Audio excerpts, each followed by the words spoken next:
Olá, meus irmãos, graça e paz, tudo bem? Eu sou o Daniel Machado, marido da Fernanda, pai da Isabela. Eu quero começar esse vídeo de hoje lembrando de um querido amigo, o pregador do Evangelho Paulo Mascote, que sempre me menciona em suas ministrações. E ele tem por hábito começar os seus textos publicados nas redes sociais da seguinte forma: tem 2 minutos? Vai que. Me inspirando no Paulinho, vou falar com você também da mesma forma. Tem 5 minutinhos? Vai que.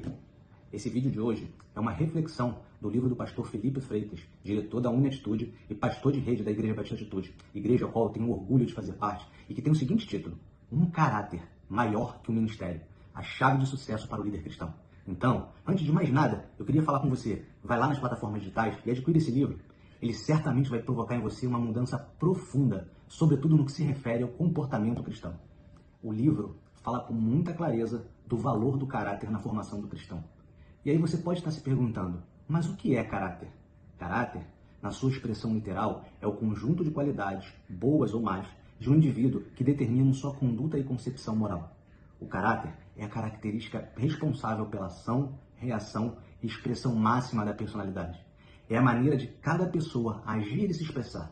Tem a ver com princípios, valores e ética de cada indivíduo. O pastor Felipe Freitas divide o conteúdo do seu livro em 3 pilares fundamentais: o ser, o saber e o fazer. No entanto, hoje exploraremos neste vídeo apenas um princípio, que é o primeiro alicerce, o ser.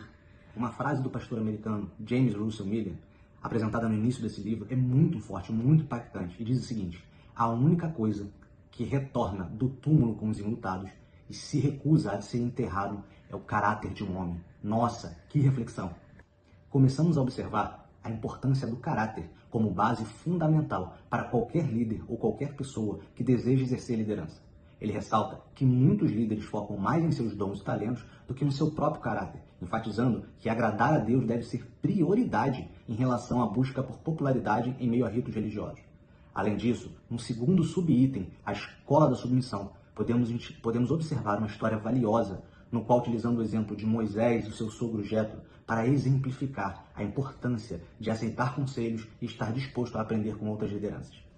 No livro de Êxodo, no capítulo 18, dos versículos 13 ao 23, diz o seguinte: No dia seguinte, Moisés assentou-se para julgar as questões do povo, e este permaneceu de pé diante dele, desde manhã até o cair da tarde. Quando seu sogro viu tudo o que ele estava fazendo pelo povo, disse: O que é que você está fazendo?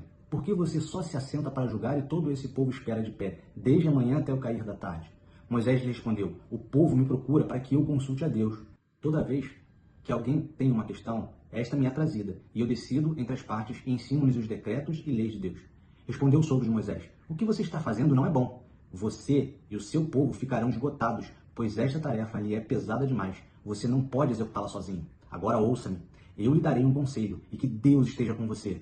Seja você o representante do povo diante de Deus e leve a Deus as suas questões. Oriente-os quanto aos decretos e leis, mostrando-lhes como devem viver e o que devem fazer. Mas escolha dentre todo o povo homens capazes, tementes a Deus, dignos de confiança e inimigos de ganho desonesto. Estabeleça como chefes de 1000, de 100, de 50 e de 10. Eles estarão sempre à disposição do povo para julgar as questões. Trarão a você apenas as questões difíceis, as mais simples decidirão sozinhos. Isso tornará mais leve o seu fardo, porque eles os dividirão com você. Se você assim fizer, e assim Deus ordenar, você será capaz de suportar as dificuldades, e todo este povo voltará para casa satisfeito. Moisés, figura importante para os judeus, diante dos desafios de julgar as causas do povo, dá um exemplo de humildade, acolhendo a sugestão do seu sogro. Pouco se sabe, segundo os relatos bíblicos, sobre os feitos de Jetro, mas nesse caso, trata-se de uma figura de liderança pela experiência de vida. O pastor Freitas utiliza uma frase interessante que diz que quando nos submetemos a uma liderança, vários pilares da nossa vida são tratados. Para endossar essa afirmação, no livro, utilizamos uma frase do pastor Hernandes Dias Lopes que diz: a pirâmide social do reino de Deus é invertida. E termina essa sustentação com uma afirmação que diz que Deus põe pessoas em nossos caminhos para nos ajudar com conselhos que sequer imaginamos. Uma vez um grande amigo, o pastor Ismaí, diz o seguinte: Deus, quando quer nos abençoar, Ele não nos dá coisas, Ele lhe apresenta pessoas. O pastor Freitas destaca ainda a relevância de manter o serviço alinhado com a missão que Deus nos confiou, em vez de buscar promoção pessoal e reconhecimento. Na sequência, abordamos o tema da humildade, destacando Jesus como o maior exemplo dessa característica. Ele ressalta a importância de valorizar a simplicidade e evitar a vaidade, e pode ser um grande obstáculo no caminho espiritual. É necessário combater o orgulho, pois ele nos afasta de Deus e nos torna semelhante ao que há de pior na criação. O texto também ressalta a importância de ouvir e aceitar conselhos, evitando assim a altivez, a arrogância que muitas vezes surge em nosso coração. Outro ponto abordado é a valorização da santidade e a importância do Espírito Santo na vida do crente. Ele destaca que a busca pela santidade requer um comprometimento constante e que sem a presença do Espírito Santo as ações da igreja seriam vazias. Além disso, o autor fala sobre a necessidade de ser um discípulo ativo, em vez de apenas um admirador de Jesus, ressaltando o comodismo como uma das principais fontes de desafios da igreja ocidental nos dias atuais. Portanto, refletindo sobre a importância de desenvolver um caráter íntegro e exemplar, ressaltando a importância de passar uma imagem que reflita a identidade de Cristo. Ele utiliza exemplos bíblicos como o do profeta Daniel, José Jan Hus, João Batista e Martinho Lutero para reforçar a ideia de que a integridade é fundamental para honrar a Deus em meio às adversidades. Destaca que o selo do Espírito Santo na vida do crente assegura a sua salvação eterna e que a escola do deserto, apesar das dificuldades, contribui para o aperfeiçoamento do caráter. Por fim, o pastor Freitas ressalta a importância de ser um modelo para os outros, destacando a compaixão, o relacionamento e a fé como virtudes fundamentais nesse processo.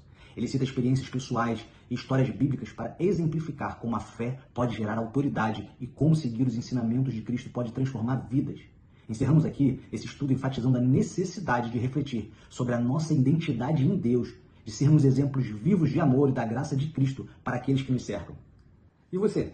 O que achou sobre tudo isso que eu te falei? Será que diante de um bate-papo sincero com Deus, o que você acha que Ele falaria com você? Hoje, você pode olhar para um espelho e não gostar do que vê, mas se tem algo de extraordinário no nosso Senhor, é que ainda temos tempo para mudar esse reflexo, como diz em 1 João, capítulo 1, dos versículos 7 ao 9. Mas se andarmos em luz, como Ele está em luz, temos comunhão uns com os outros, e o sangue de Jesus Cristo, seu Filho, nos purifica de todo pecado. Graça e paz.